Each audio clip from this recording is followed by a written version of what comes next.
Well, good evening, everyone, and happy National Voter Registration Day. Thank you all for taking time of your schedules to join us this evening for our League of Women Voters of the Cincinnati area's presentation with our special guest, Elizabeth Warner, from the Ohio League of Women Voters, whom I will ask to introduce herself shortly. Many of you know that I am the chair of the League of Women Voters of the Cincinnati area's Speakers Bureau, among other volunteer roles within the League, and how vital our role, your role, is in making democracy work by educating, informing, and empowering voters and future voters. Next slide, please. This evening, we will share a refresher to some and totally new information to others about our Speakers Bureau. As a member of the Speakers Bureau or an interested member or volunteer, we want you to be informed and aware of speaker updates, processes, and the importance of you as a League Speaker Bureau volunteer. We want you to leave this presentation with tips and best practices on nonpartisan handling of questions from partisan groups, the do's and don'ts, and pivoting from partisan baiting. A few housekeeping details. Everyone, please mute yourself and please put your name in the chat. And Elizabeth, if you will share a little bit about yourself. Well, hi, everybody. I'm happy to see some familiar faces and some new faces as well. I'm Elizabeth Warner. I am the communications coordinator for the League of Women Voters of Ohio. And so I manage all of the things that are public and internal communication, except I do not manage Jen Miller because no one can. And she is the queen of media. She is spectacular at communicating herself. So sometimes I feel like, what am I even doing here? But we are doing all of the things right now. So we are, kind of balancing between neutral voter service work, and right now we're doing a lot of work with the Issue 1 campaign. I have been with the League for a little over a year, and before that I was in school. I was the world's oldest college freshman, so I graduated from OU just last May, and before that I was the marketing and outreach director for a natural food store chain. Before that, I was a mama, and well, I'm always forever a mama, but before that, I was the director of advocacy for a women's health center. So now you know everything. Thanks, Veronica. Thank you, Elizabeth, and thank you for taking time to be our guest presenter tonight. I'd also like to thank, in addition to all of you who have joined us tonight, Lynn Miller, who's one of our League volunteer members, and she will be monitoring the chat and taking note of questions. Next slide, please.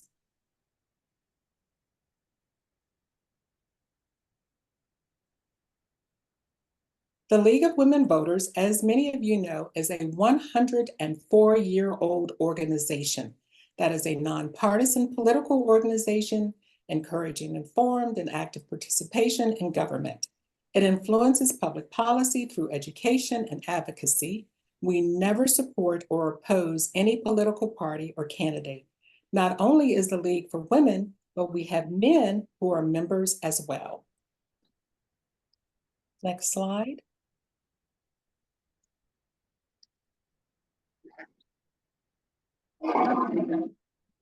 So you may say, what's the purpose of the Speakers Bureau? The Speakers Bureau is a vital nonpartisan resource and service for our community. Not only do we provide voter education, training, and resources, but we raise public awareness and how voting affects people, their lives, their families' lives, their community lives, and to help people to become knowledgeable voters and future voters and to be empowered. Next slide, please. I'd like to thank all of our seasoned voters who are on for coming back year after year. And thank you to our new volunteers who have hit the ground running. I must also give a shout out to our Girl Scout team, We have gone from one presentation one year a couple of years ago to numerous requests and presentations each year. We are always in need of and looking for more league members and volunteers to be a part of the Speakers Bureau. We do have an ad hoc subcommittee that generates ideas and collaborates for strategic planning for the year. We want to make sure that our Speakers Bureau, our members have the tools to meet your needs while presenting in the community.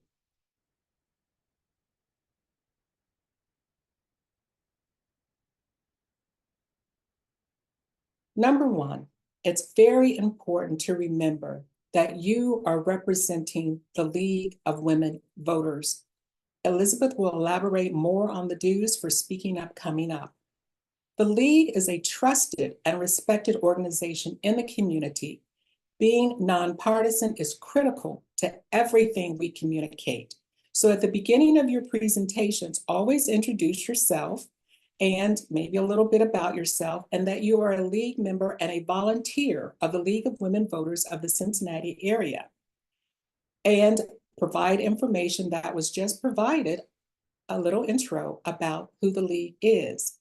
And once you have volunteered to present, you and the organization's contact person will receive a confirmation email with all the information that provides pertinent information you need for your presentation. And we'll talk about that a little later.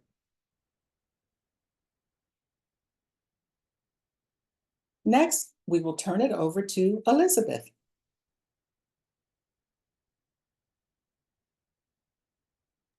Forgot that I muted myself. You'd think I wasn't a professional communicator around here. So just general messaging guidance. We want to really center our nonpartisan communication for all of our audiences. And like Veronica said, we are representing the League of Women Voters. And that is, a 124-year-old legacy that we are going to continue to strengthen. So we can go to the next slide, please. Thank you. So what does it mean to be nonpartisan? The first thing that I would say is to start with the nonpartisan a statement that is on the League of Women Voters of Ohio website. And we'll put that in the chat too. So here it is. I'm just going to read it. The League statement is: the League of Women Voters of the United States is proud to be nonpartisan, neither supporting nor opposing candidates or political parties at any level of government, but always working on vital issues of concern to members of the public. So why is this such a big deal? Why are we always talking about this whole nonpartisan business? It matters because it's our job. Our mission is to serve everyone.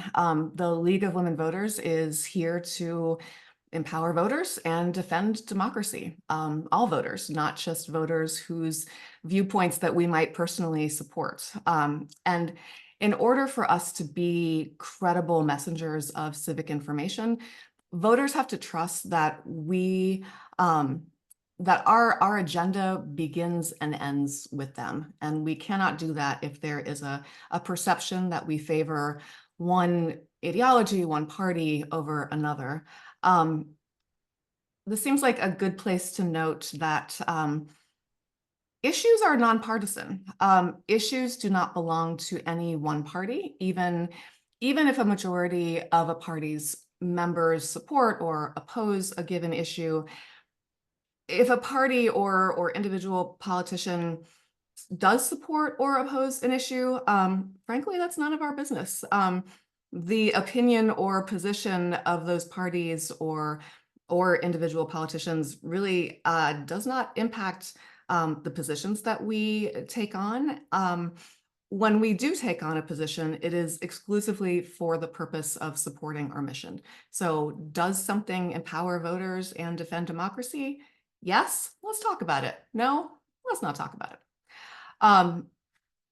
This is also a good place to add that being nonpartisan does not mean that we are apolitical. I think some people are of the mistaken notion that to be truly nonpartisan, we have to stay quiet on all the issues. I think anybody who thinks that has never met a leaguer. We are not quiet. We are fierce defenders of democracy. And so that means that we will vigorously support actions that increase voting access and civic engagement, and we will loudly oppose actions that put barriers in front of voting access and civic engagement. Let me go to the next slide. So as Veronica mentioned, it's important to lead with that nonpartisan stance when you're introducing yourself to an audience. We used to be able to count on people coming to us already believing us to be nonpartisan, but these are complicated days. And so that's not something that we can take for granted anymore, which makes this all the more important. So when you are introducing the League, you can start with a simple statement. The League of Women Voters is a nonpartisan organization. That means we never support or oppose a political party or political candidate. And then we repeat our mission. We are here to empower voters and defend democracy. Everything that we do is in service of those two things. And scene, or period, as the kids say. We can go on to the next slide. So centering your message on shared values is, I think, the most effective way to connect with an audience. There are some values that are just foundational to our American identity that we can largely agree on. So free and fair elections, having a voice, having elections be accessible, the integrity of our elections, the freedom to vote, equality and equity, the responsibility that comes with being a citizen and a voter, and democracy. We are much more likely to be trusted messengers when we can make these shared values the framework of whatever it is that we're trying to convey. We can go to the next slide. And just to go over some general messaging guidance, I think really all of these things are true no matter what you're talking about. The first thing is to know and respect your audience. What is important to the group of people that you're talking to? Know ahead of time what your audience is likely to know and what will interest them. If this is an extremely sophisticated group that you are speaking to, maybe skip the basics. But if this is somebody, if you're speaking to a group of people who are maybe new voters, build that into how you are approaching this. And also just think about the sensibilities of your audience. Don't go into a high school classroom and talk about something that most teenagers would probably think is pretty boring. Think about it from their perspective. It doesn't matter kind of where we all are in our own lives. I think we all remember what it felt like to have adults kind of Charlie Brown lecture at us and so we don't want to be that. And then we want to meet people where they are. If they are in front of you, it means that they are interested in learning more. So that is a thing to celebrate. That is an enormous gift and gesture of faith on their part. And so we want to make sure that we always meet that gesture and earn it. And along those same lines, always maintain a judgment-free zone. Praise their audience for their curiosity, for wanting to know more about civics or whatever the specific issue is that you are presenting on. Another thing to be aware of is to just know the role that mis and disinformation plays in all of our lives now and incorporate that into your message. So focus on the facts and providing sourcing where you can. Don't repeat myths and disinformation, but be aware of what's out there so that you can counter it with the truth. An example of that would be, there is some hysteria about non-citizens voting right now. So rather than leading with, some people are worried about non-citizens voting, you say, voting in Ohio and in the United States is extremely safe and secure. People who are not eligible to vote are almost never able to vote, that it is a very, very, very 0.053% chance that a vote is fraudulent. So focusing it on the positive. And then fact check yourself. to be a trusted source of information, we better be right. So when the information that we're providing could mean the difference between someone voting and someone being shut out from voting, we want to make sure that we know what we're talking about. So just a plea to fact check anything that you share, especially hard things like deadlines and what voters need to cast their vote. So ID as an example. And then promote the connection between voting and real life. Just generally, whatever you're talking about, find a way to make it relevant to the people that you're talking to. Voting and civics and all of that can sound kind of abstract. So, I think preaching about how it's our duty to vote and to be engaged is pretty hollow unless you are able to link the impact that elected offices have on our everyday lives, for example. So, when we're talking about this election, so this, I feel like it's literally all I can talk about, but when you're talking about this election with people, talk about it in concrete terms about what these elected people do. So, senators approve federal judges, and those judges decide whether, healthcare issues and all kinds of things. Senators make budget decisions that impact the kind of schools that we have, whether we go to war or not. Mayors decide how they're going to spend our taxes. Do they spend taxes on making new streets or on police salaries? So all of these offices impact our lives. So we want to talk about how to make it real for people. And we can go to the next slide. Pivoting away from partisan baiting. So this is interesting and a little bit complicated right now, no matter what space you're in. So whether it's coming from people who assume that they share the same orientation that you have, or they assume that you are in opposition of their orientation. You might be asked to comment or just generally respond to questions or make a statement that you are asked to endorse a candidate or a party, run, resist, do not do these things. The easiest thing to say is just to repeat that nonpartisan line. League of Women Voters is a nonpartisan organization. We do not support or oppose political parties or candidates, and then go right back into what you're talking about.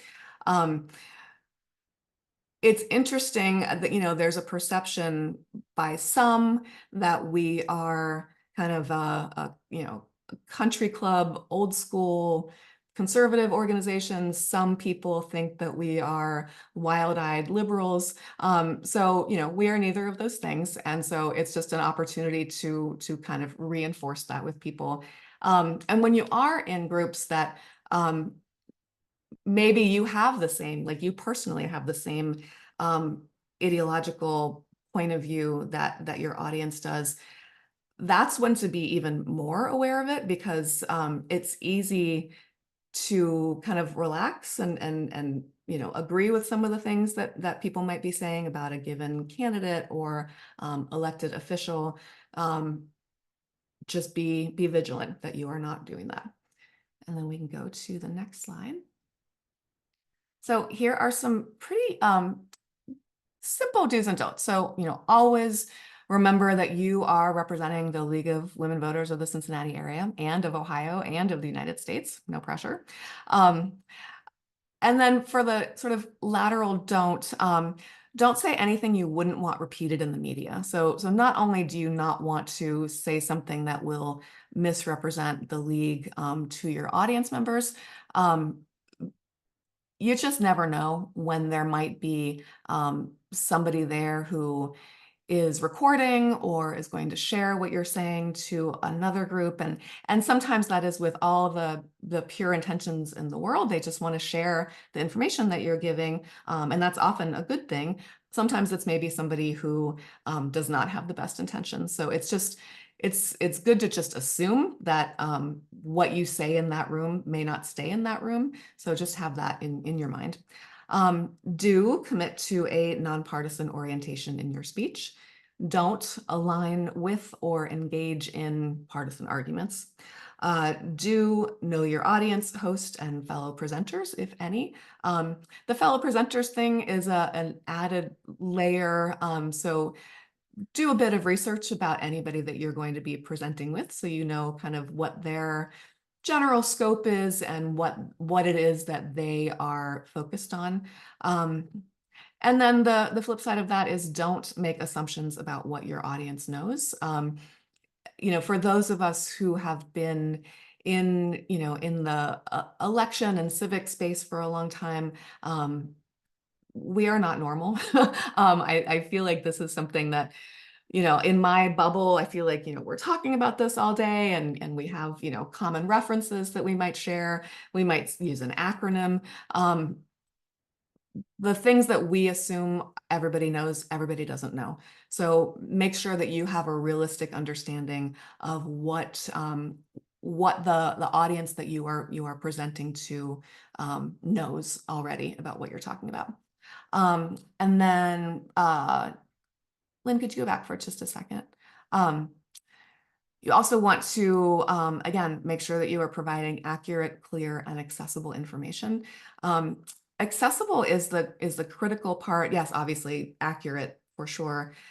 Accessible means make it understandable for the group that you're listening to. So again, because we inhabit a space that is talking about elections and civic participation at kind of a high level, it's easy to kind of forget that that's not normal. And so you want to make sure that what you're saying is something that your audience can access, can understand. So just be mindful of that. And then don't get into arguments with audience members. It's certainly not true for every group, but it is not uncommon to have I'm just asking questions kind of person, where they they are just wanting to needle you a little. And sometimes it's good faith that there's just real questions, and maybe it's coming across in an oppositional way. But definitely don't engage in argument. If there's something that you think there's fruit for future conversation, say, that's such an interesting point and question. I'd love to talk with you about that more. And then, or if you don't actually want to talk to this person again, you can say, let me connect you with somebody in my organization. So that you don't derail your event, because even if that person has interesting points, the rest of the audience, you don't want to leave them out. So you want to make sure that you are there to convey the information that you came to convey. And when you get derailed like a new substitute teacher into a line of thinking that is not actually serving the purpose of your presentation, pivot away from them. Do communicate your plans with your league leadership. And that's for a couple reasons. One, just efficiency, just to be strategic and thoughtful about how you're using your brilliant Speakers Bureau resources. You don't want to have people doing the same thing or talking to the same audience when there are so many people that there are out there to talk about. And then there are also subjects and topics that you might need approval for. So there, and each league has their own rules about what that is.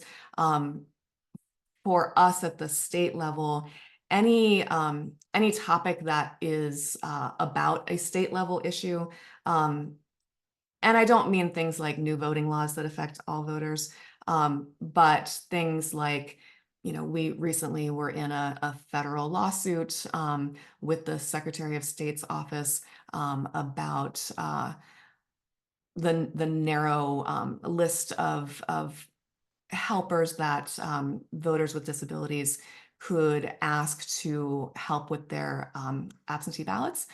So that is a big, literal federal case. That's something that really only Jen and I can speak about. Just as an example, the other kind of most salient example is the Issue 1 campaign that we're asking all of our league members who want to support that work to clear it with us beforehand. We have lots of surrogates at the local league level who are trained and doing wonderful things. But there are some hoops that people have to go through to do that. So that's why you need to clear it with us. And then again, don't get derailed.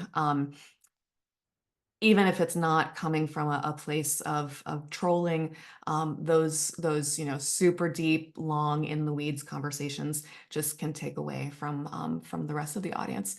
So let them know you can follow up with them, but just keep going. And we can go to the next one. And these are some practical things.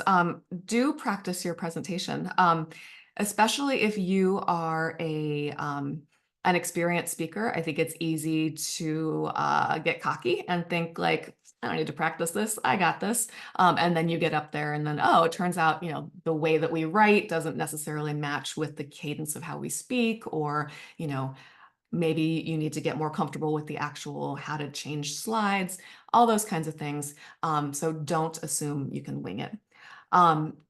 Do come prepared with materials, and obviously that depends on what your event is, but if there are, if you're doing an event to a group of high school seniors, bring voter registration information.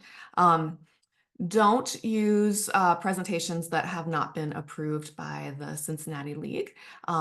There are very intentional, deliberate, strategic things that go into making presentations, and not that you wouldn't be able to do an equally or better one yourself, but one, it might already exist, so save your labor, and two, it might not align with the strategic goals of your league. Do confirm how much time you have to talk before your event.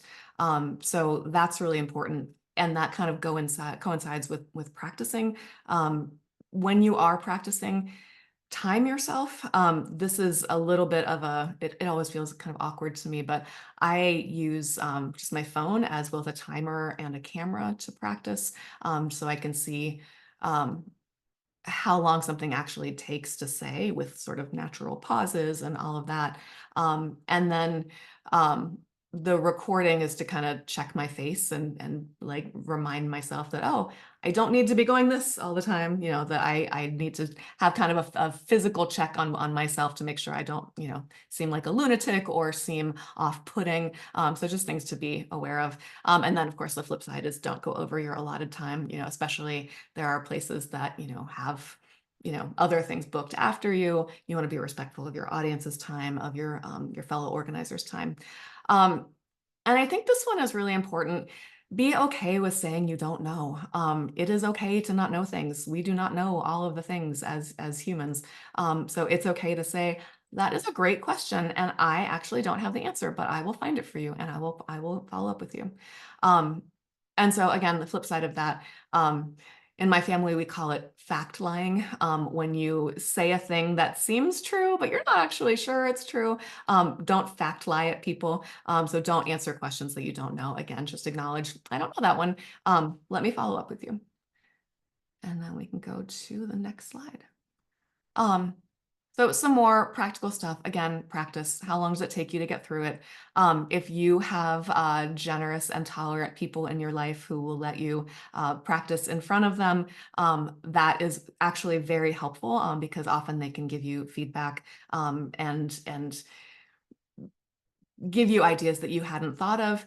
And it's suddenly real when you're doing it in front of another person, even if it's your partner or your child or your best friend. It's humbling for sure, at least for me, to speak in front of anybody. And so even both, it's nice to kind of have an audience that is on your side, in your partner or best friend or whoever, but it also kind of helps you understand what you're going to feel like when you're doing it for real, so that you can address anything that might be coming up for you. And like I said, consider recording yourself to see areas that you are just amazing in, and then areas where you might need a little bit more time practicing. And we'll go to the next one. This is also some practical and just things to keep in mind. Check in with your organizer, confirm how much time you have, see if there are other presenters. Do you have time to have a Q&A period? Consider shadowing with another speaker ahead of your presentation. And it sounds like, Veronica, that's something that you have planned to, being able to kind of see how other people are doing things, I think is always valuable, even if you see how someone else is doing it and say, oh, you know what, that is probably not my style. That's a thing to know.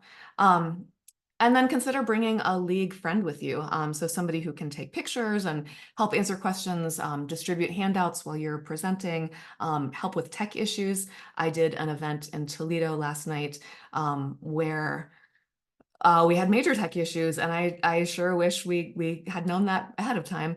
And so to have somebody who can help you troubleshoot stuff is super useful. And then because I am a fundamentally anxious person, I want to know ahead of time exactly where this place is, where am I parking, how do I get there? Is there traffic at this time of day? Think about that when you are going into the presentation. And then back to the tech stuff, make sure that you know how your presentation is going to be viewed. And maybe you aren't doing a slideshow presentation, maybe you're just speaking with your own notes, which is wonderful also. But if you are doing a presentation that has slides, find out, does the venue have a laptop, a projector? Do they know how to use it? Those kind of questions are very helpful to know before the day of the event.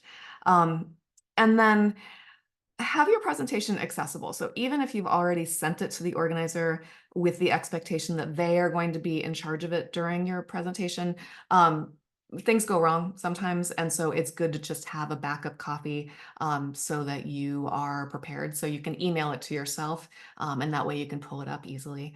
And then if it's appropriate for the event that you're doing, I always want to be promoting the league because, we're kind of amazing. And so consider bringing membership materials and a sign-in sheet. And the sign-in sheet is helpful because it will allow you to get people's contact information and follow up with them, either if they have a question or if you are just collecting that data that you are adding to a database that you guys might be managing about sending general voter service information out to people.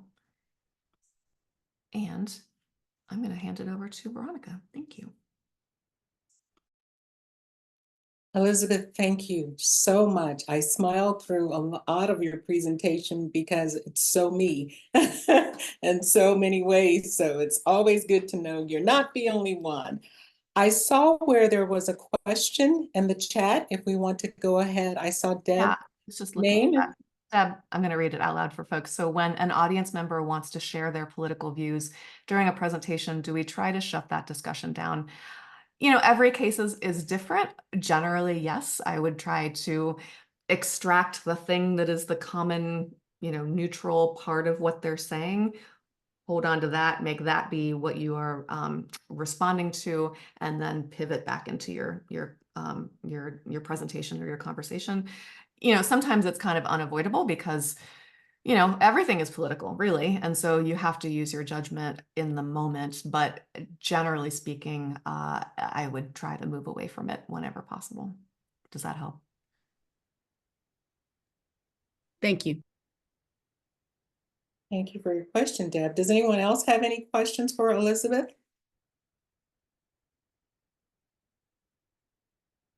Okay. Wow. Elizabeth touched on so many of the Clearly, things. I answered everyone's questions ever. So amazing. I'm so good at my job. Thanks, everybody. If you think of questions later, I'm going to put my email in the chat. So if you think of any questions later, absolutely feel free to reach out to me. Thank you. And thank you so much for being here this evening. This has been wonderful.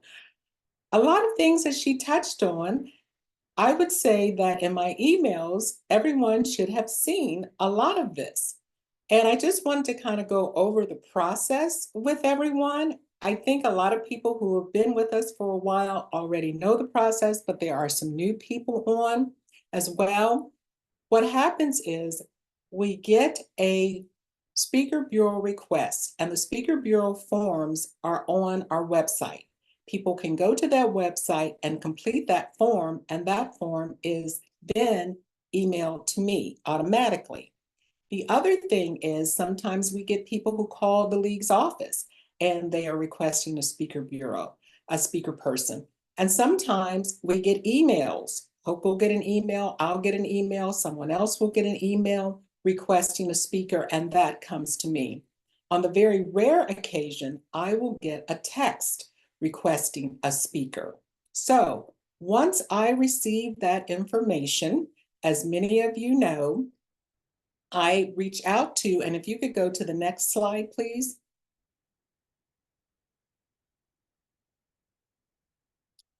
Many of you, everybody on this call should have seen a form like this.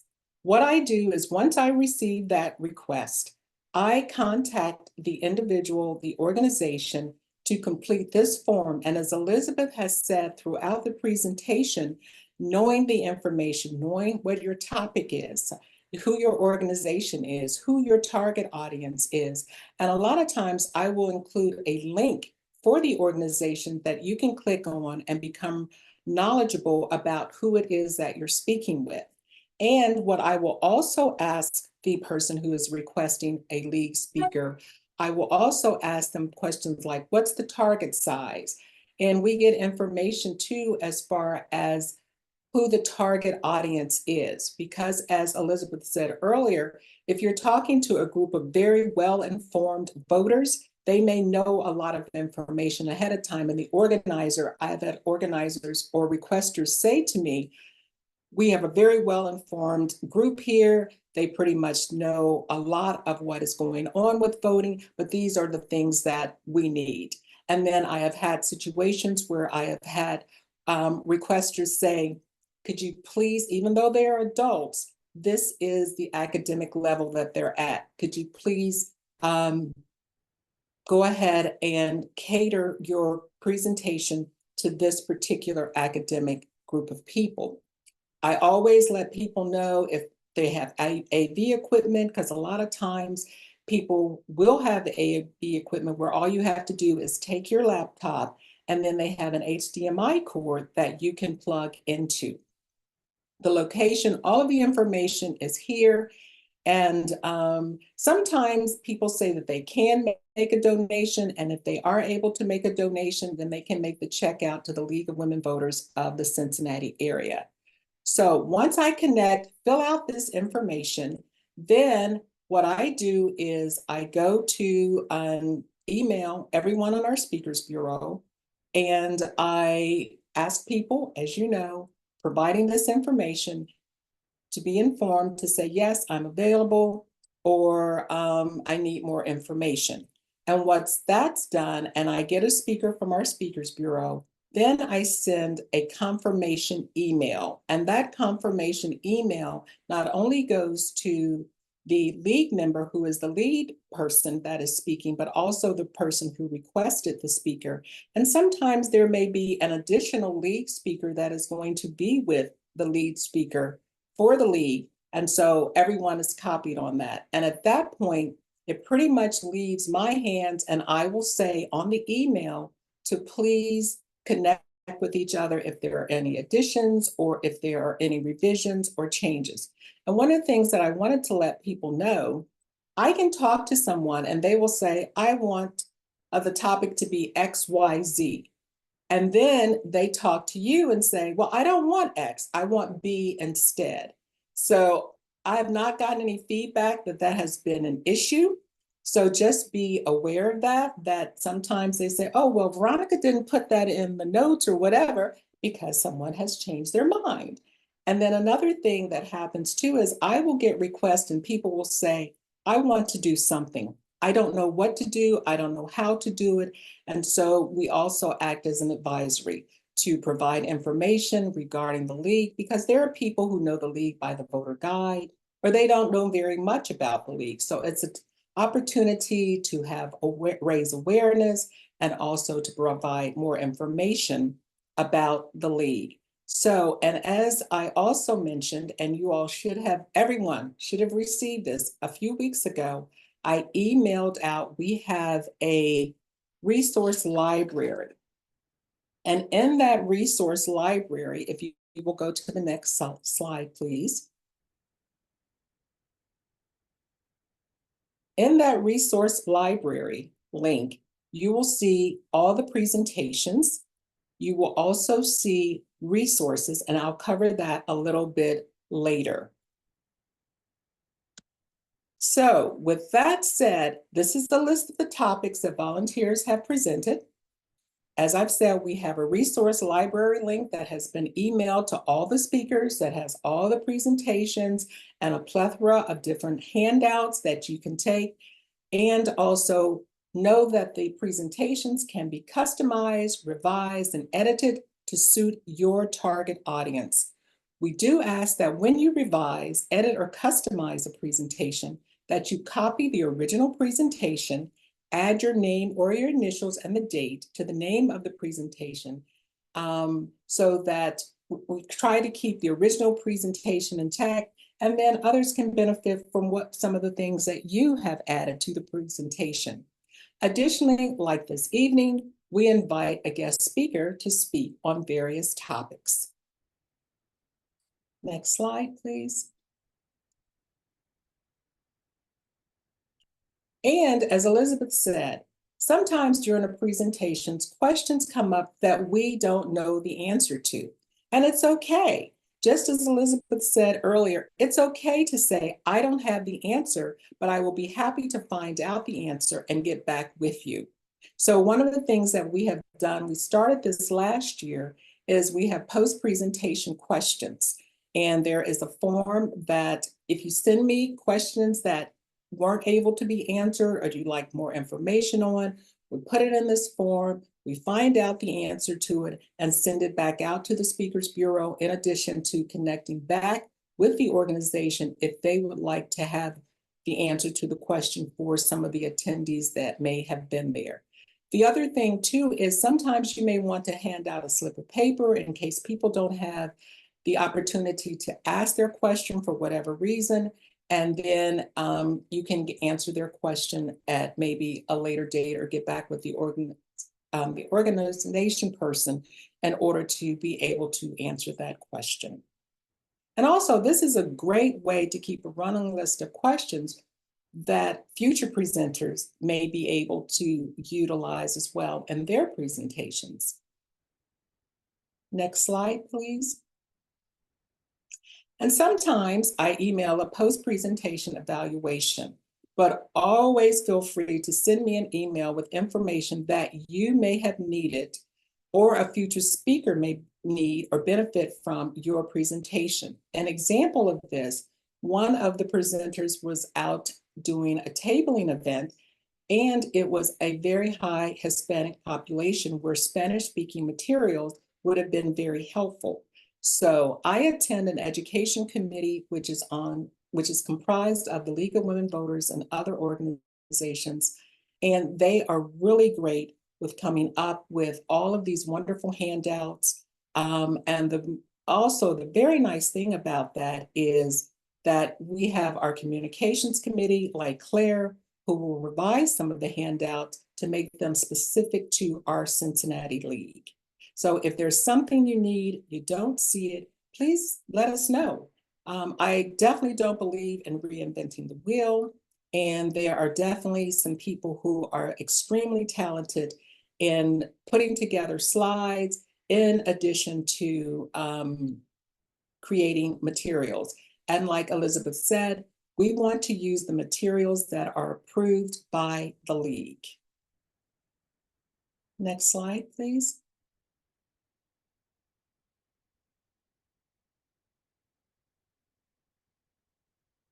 I wanted to show you all this. If you haven't had a chance to go through and look at the Speakers Bureau Resource Library, when you get a chance, take a look at some of the presentations that are there. And also some of the resources, because there is a folder that has resources in it. So there's one folder that has all the presentations to date, and then there is a second folder that has examples of the resources that you might want to take with you to give as handouts. Some of the things that you see here is we have a great big poster board where it has a QR code on it and people can walk up to it And it also is helpful for you as well. They can walk up to the QR code, they can check their voter registration, and they can also register to vote. We have an excellent resource with the pocket guides that has all the ways to vote, that has information regarding the league, election protection, vote riders. This is something that people can take with them when they leave you. If you want, when you give your presentation, put on front of the podium, we have a banner here that has the league logo on it. Also, and this is usually used doing voter registration drives, but you can also get this information from Hope. We have a voter registration tote, and we have various wands, and you have to sign those out. In addition, there's a bag that has the tablecloth for the league with the league logo on it. So these are things that you would have to email Hope ahead of time in order for her to have them available. Typically, Hope is there on a Thursday from about 8 a.m. to 9 a.m. to 2 o'clock. And it's best if you let her know. She will have all of this information ready for you and you sign it out as well. And one of the things that Hope has in there, please remember to do, she has a slip of paper that has some questions on it.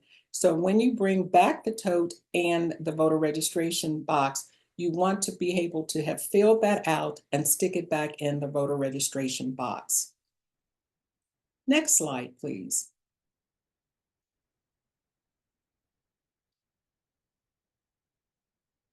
Here are more examples of resources that are very, very helpful. This one here, the voting in the November 5th, 2024 election presidential calendar, that is extremely popular. So please make sure that you do have some of those. As I said, I don't believe in reinventing the wheel. We have a lot of really great resources, like the Ohio League put together a voting 123 palm card. We have other various palm cards. Please take your Speaker Bureau flyers with you because there may be other people who want to connect with us to receive and have speakers come and speak to their organization. As Elizabeth mentioned earlier, we have a sign-in sheet that you can take with you. We also have an information sheet that talks about the mission of the league and what we do as league members.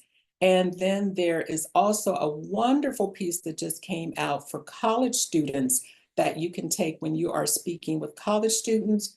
We collaborate with other organizations like GCVC, which is the Greater Cincinnati Voter Collaborative, and they provide rides to the polls. So this little ducky thing that you see here provides information on how people can do that as well. So when you have a chance, please go through the folders to see what is available and what you might want to take with you when you do your speaker presentations.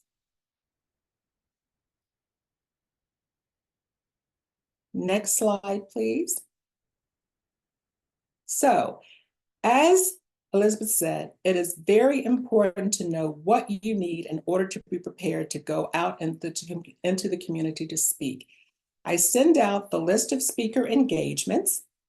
And if you're interested in shadowing an experienced league speaker, we have people who do that. We also have speakers who say, I'm good, just provide me the slides, I'm ready. We have people who say, I'd like to shadow a speaker. There's that opportunity, and quite a few people have taken us up on doing that. We have the opportunity if you just want to practice with a partner. Like Elizabeth said earlier, sometimes, like my husband, he listens to my practice sessions over and over again.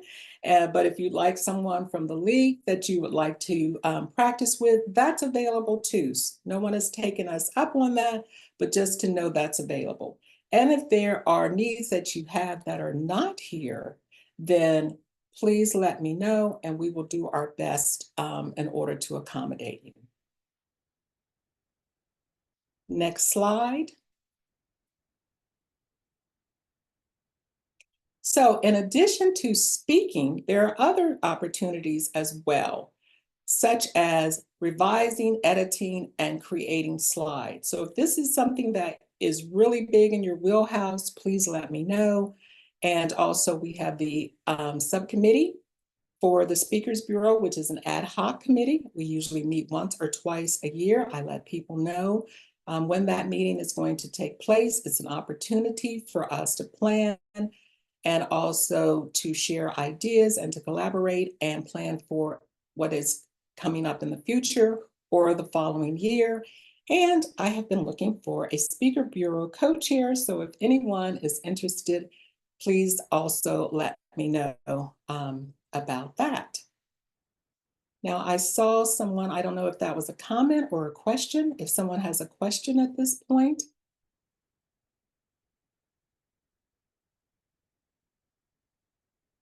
Okay, next slide, please. So thank you all so very much. As you know, teamwork makes democracy work. Let's stay connected other than when you receive an email requesting a speaker. Please feel free to reach out to me with any information or helpful advice or suggestions that will help make our Speakers Bureau even better. Next I slide. did. This is Brenda. Hi, Brenda. I did put something in the chat for you to take a look at. You don't have to respond on it to it right now, but just something to think about. There have been times where I've been out, and it would have been nice so that folks could identify us as a league volunteer. I will answer your question because that is a really great question. I get that question a lot in Warren County when we go out and do voter registration drives. When they had the t-shirts, it was for a fundraiser. So I have presented that to the board on a couple of occasions about doing that possibly again. So I will bring that up again in case that that might be a possibility, but that's how the shirts originated. And what some people have done, and I've seen Patty do this, she may be a great resource. They've ordered their own t-shirts that make Patty Kelly that you can have made on your own. Granted, I know that's an extra expense. The other thing too is the buttons. We have the buttons that people that are usually in the voter registration tote, or you can get the buttons from the office if you don't have that. But Brenda, thank you so much for the question, and I will bring that up again as well. And Patty did put the information there in the email. This is not the company. I just quickly Googled this. I don't know the company. I'm wearing one right now because I registered voters today. I got these a couple years ago. I just Googled, t-shirts about voting. And so I can't, recommend that one, but that's the one I came up with quickly. So it's just a matter, yeah, if you're willing to purchase them, it's nice to have it, there be no question about what you're there for, but I'd love to have a league shirt. I will certainly bring that up again and see where we can go with that. I don't know if you guys have explored this. The League of Women Voters of the US has a special site that's called the League Management site, and it has all kinds of incredibly useful things, including presentations. But they have a merch link, and I'm pretty sure that they have t-shirts. So I'm trying to see if I made that up or not. 'Cause I'm pretty sure. They have they have images too, which I just do, used for a yeah, Girl Scout like- presentation, which was fabulous to have access to. Graphics for sure are super helpful. So this isn't Cincinnati specific, but it's league and it's voting. So two things we love. Excellent. Any other questions at this time? I just want to say one thing before we leave, which is doing the speaker's work specifically is extremely valuable. Sometimes, you might be speaking in front of 8 people or 15 people and you feel like, I want, 100 people. But those 15 people are impacted by what you are saying so much more than if you see them at a tabling event or if they see an ad. What you're doing has tremendous impact. So I just want to thank you for doing that work. It's really, really important. And again, thank you all for your commitment and empowering voters and defending democracy. And if you don't mind, I would like to take a screenshot because we do highlight our events on our voter newsletter. And so if everyone would just like to, and when I say 1, 2, 3, give everybody opportunity who wants to have their face on. Thank you, Deb, for that comment. Greatly appreciate it. I will do a screenshot and You know what, say, Veronica, before you do that, let me, let's get out of screen sharing so we can actually see people's faces. Lynn, can you, oh, there you go. See, there we go. Perfect. Thank you. okay. On the count of 1, 2, 3, everyone smile. 1, 2, 3. Excellent. Thank you all so very much. Greatly appreciated. Elizabeth, thank you so much. I know you are exceptionally busy, and thank you for taking the time and giving us a wealth of information tonight. Thank you all for being speakers and for being interested. Lynn, thank you so much. Greatly appreciate that you spoke up and said, Elizabeth would be a good person to talk on this topic. So again, thank you all so very much and have an absolutely wonderful evening. Thank you. Bye-bye. Thank you Thanks. for all that you do.